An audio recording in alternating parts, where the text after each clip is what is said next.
ఇంట్లో అందరు తిట్టారు నన్ను పప్పు చేశానని. మా అమ్మ పాలు పిండడానికి వెళ్తే కూర చేయమందరా వచ్చేలోపు. ఏం చేయాలో అర్థం కాక తోటకూర పప్పు వేసా. నేను చేయడమే ఎక్కువ అయితే పప్పు చేసినవా పచ్చడి చేసినవా అంటది ఏంద్రా మా అమ్మ. ఇప్పుడు ఆ వండిన పప్పు నేను సేల్ చేయలేదనుకో అయిపోయింది నాకు సాయంత్రానికి. ఇప్పుడు ఆ పప్పుని సేల్ చేయడం కోసం మళ్ళీ గుడ్లు తెచ్చుకుని ఆమ్లెట్ వేసుకుంటున్నా నేను. ఈ రోజు ఏంటో నాకు తెలియదు, వంటలు అమోఘంగా కుదరకపోయినా పర్వాలేదు, ఉప్పు కారం సరిపోయినాయి. అవునబ్బా రోజు వండుకొని తింటున్నాను కానీ మిమ్మల్ని అడగడం మర్చిపోయా, నా వంటలు తింటారా మీరు? ఇంటికి రండి వండి పెడతా, ఇంకోసారి ఏం అనకుండా ఉంటారు నన్ను. ధైర్యం ఉందా మీకు? చెప్పండి నాకు ఫస్ట్.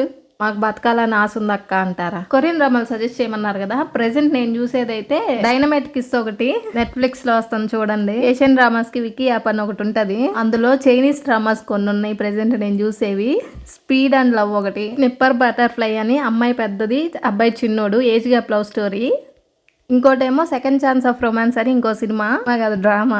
అమ్మాయి అబ్బాయి మంచిగా ప్రేమించుకుంటుంటే అనుకోకుండా వాళ్ళకి ప్రెగ్నెన్సీ వచ్చిద్దా, ముసిల్ది వాళ్ళ అత్త వచ్చి ఇద్దరిని ఎడగొట్టిద్దరు అబ్బాయి పుట్టాక, దొంగమొండ. దాని వల్ల వాళ్ళిద్దరు ఇడిపోతారు, మళ్ళీ 10 ఏళ్ల తర్వాత కలుస్తారు. సినిమా మాత్రం బాగుంటది.